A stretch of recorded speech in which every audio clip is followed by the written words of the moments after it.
민주당이 가장 두려워하는 우리의 변화라고 생각합니다. 국민의힘이 언제 저렇게 정말 발목상대해줬을까? 정말 놀랍고 부럽고 그렇습니다. 저게 얼마 전까지는 우리 당, 민주당의 트레이드 마크였는데 언제 저게 저로 갔지?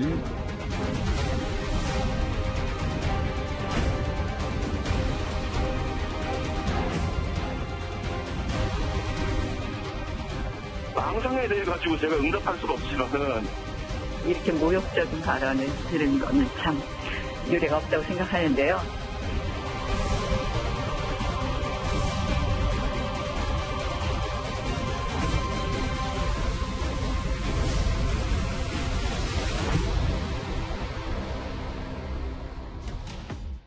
네, 저희가 뽑은 4위 만나보겠습니다.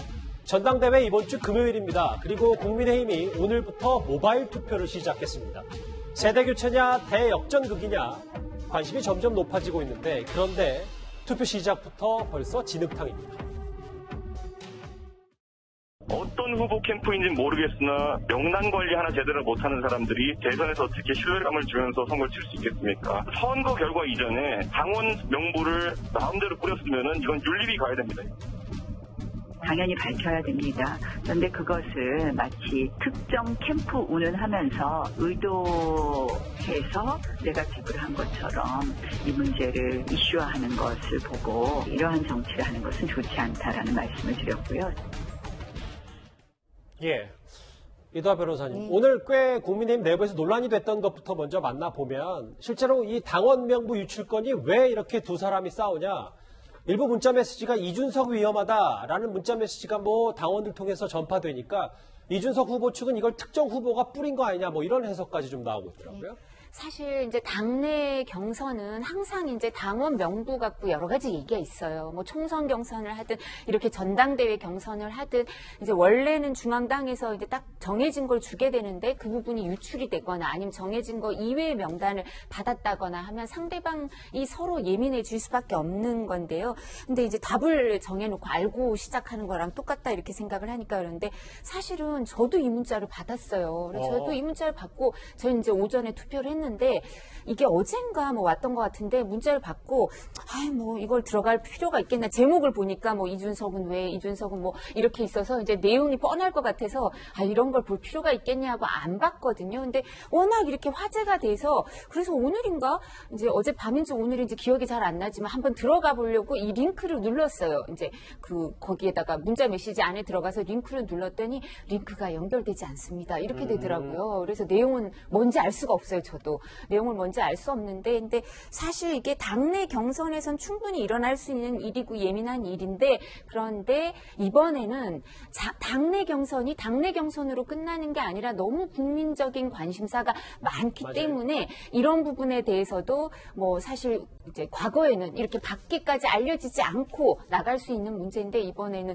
이렇게 외부에까지 알려지고 더 여기에 대해서 관심이 집중된 것 같은데요. 근데 이게 만약에 유출이 되고 불법 유출이 되고 이런 거라면 이런 이제 폐해는 고쳐져야 될 게 명백한데 근데 너무 양쪽 다 이제 양쪽이 아니라 모든 사람들이 다 지금 투표를 하고 있는 과정이어서 예민한 것 같습니다. 맞아요. 당원 명부 유출건 말고도 구자욱 차장 네. 다음 화면도 좀 같이 만나볼까요?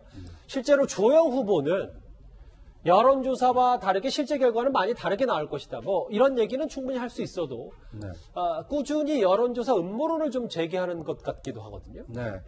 아마 이제 지지율에서 좀 뒤처지는 후보의 입장에서는 저렇게 느껴질 가능성이 큽니다. 왜냐하면 자신이 직접 만나는 사람들은 다 지지한다라고 하고 힘내라고 하는데 실제 여론조사를 결과를 보면 굉장히 큰 표차가 나기 때문에 이 수긍하기 어려운 측면이 있는데 그런데 많은 여론조사 전문가들, 특히 선거 전문가들이 얘기하는 것이 여론조사는 과학입니다. 그러니까 통계적인 어떤 그 분석을 통해서 여론 지표를 분석하는 것이기 때문에 이 주호영 후보가 뭐 음모론을 제기했다고 해서 실제로 보이지 않는 손이 작동해서 그럴 가능성은 굉장히 낮고요.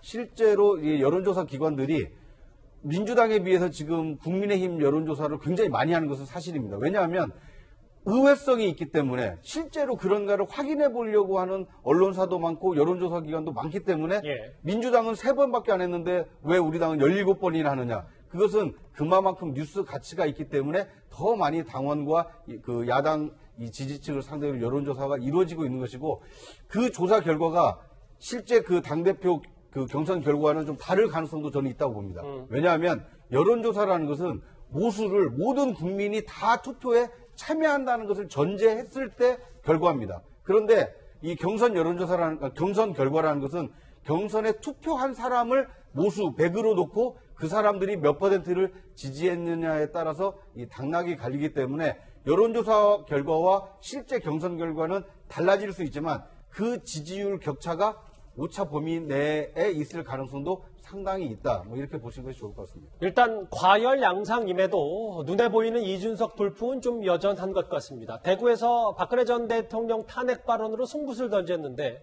일단 지지율 1위는 굳건해 보입니다. 저는 저를 영입한 박근혜 대통령에게 감사합니다. 하지만 저는 제 손으로 탄생에 일조한 박근혜 대통령이 호가호위하는 사람들을 배척하지 못해서 국정농단에 이르는 사태가 발생한 것을 비판했습니다. 탄핵은 그 시점에 정당했다고 생각합니다.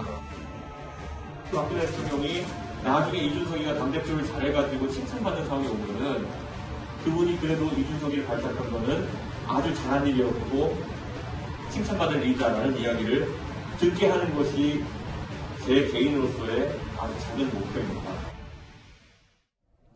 이틀 전 여론조사 결과는 이준석 41.3, 나경원 20.6, 이 2순위고요. 다음 화면을 또 바로 만나볼까요?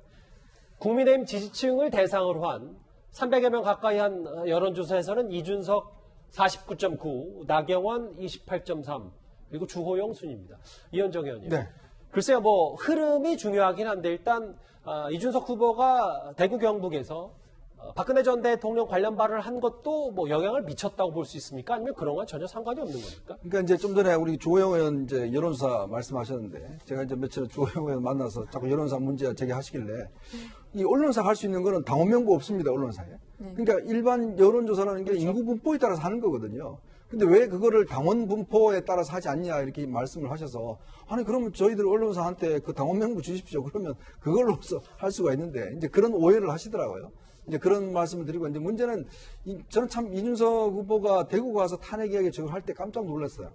왜냐하면 사실 국민의힘 분위기 안에서 보면 대구에 가서 탄핵 정당성을 이야기한다는 게 굉장히 정치적으로는 이 모험이거든요, 사실은. 그러니까 저 이야기를 한다는 거는 정말 어쩌면 대구에 가서 진짜 대구에 사실은 국민의힘 당원들의 상당수가 저 대구 경북 지역에 있습니다. 자, 그렇다 보니까 저게 지금 잘못하면 여론이 상당히 안 좋을 수 있는데 라고 생각했었는데 의외로 그 뒤에 보면 여론이 크게 바뀌지 않고 오히려 또 조금씩 더 올라간 측면이 있는 거죠. 그거는 어떤 면에서 보면 대구 경북 지역에 있는 분들도 상당히 전략적으로 판단하고 있다. 결국은 정권교체라는 것들이 가장 중요하게 이제 부각되는 만큼 이 탄핵 문제, 과거의 문제를 지금 다시 끄집어낸다고 해서 무슨 도움이 되겠느냐. 이제 그렇게 판단하는 것 같습니다. 즉, 이번에 국민의힘에 지금 프랭카드 보면 미래 이야기를 하자는 거잖아요. 예. 지금 미래를 이제 하자는 거기 때문에 결국은 앞으로 새로운 미래가 온다라고 이야기했는 상황에서 탄핵 문제를 끄집어내서 이야기하는 건 맞지 않다는 거거든요. 그런 판단도 아마 대구 경북 지역에 있는 당원들도 판단하기 때문에 아마 저 발언에 대한 결과가 저렇게 나오지 않을까. 물론 뭐 다 까봐야 알겠습니다만 그렇죠. 현재 우리가 여론조사로만 놓고 보면 이준석 그 후보의 이야기는 상당히 용기가 있었다. 정말 정확하게 이야기를 했다. 그렇지만 전략적으로 판단하겠다. 이렇게 아마 여론이 형성되는 것 같습니다. 여론조사 1위가 굳건해서 그렇지 정말 뚜껑을 열어보면 결과는 단언할 수 없죠. 조상호 부대변인. 이 얘기만 짧게 하고 넘어갈게요. 실제로 그런데 국민의힘이 최근 그 당권 전당대회 관심이 많아서인지는 모르겠지만 호남 지지도도 상승을 했다. 뭐 2배 가까이. 물론 뭐 그 수치가 워낙 낮아서 그럴 수도 있겠지만 이 의미는 저희가 어떻게 바라보면 될까요? 기본적으로 밴드웨건 효과가 아닌가 합니다. 왜냐하면 지금 아까도 말씀 주셨지만 지금 국민의힘 그 당대표 경선이 진행되고 있기 때문에 여론조사 기관에서도 이 여론조사 기관뿐만 아니라 다수 여론조사 기관이 지금 국민의힘 당대표 경선과 관련된 여론조사를 돌리고 있거든요. 그리고 언론의 관심도 굉장히 그 부분에 집중되어 있어서 그 부분 관련해가지고 아무래도 응답층들이 더 빠르게 그리고 저희 굉장히 또 바로바로 그 답변을 할 가능성이 높습니다. 그렇게 되다 보면 애초에 모집하려고 했던 그 1000명에 해당하는 그 표지군이 굉장히 빠른 속도로 채워질 가능성이 있거든요. 예. 그렇게 되다 보면 아무래도 그 지금 현재 주목받는 정당이 좀 더 많이 지지율이 나올 수 있는 것 같고요.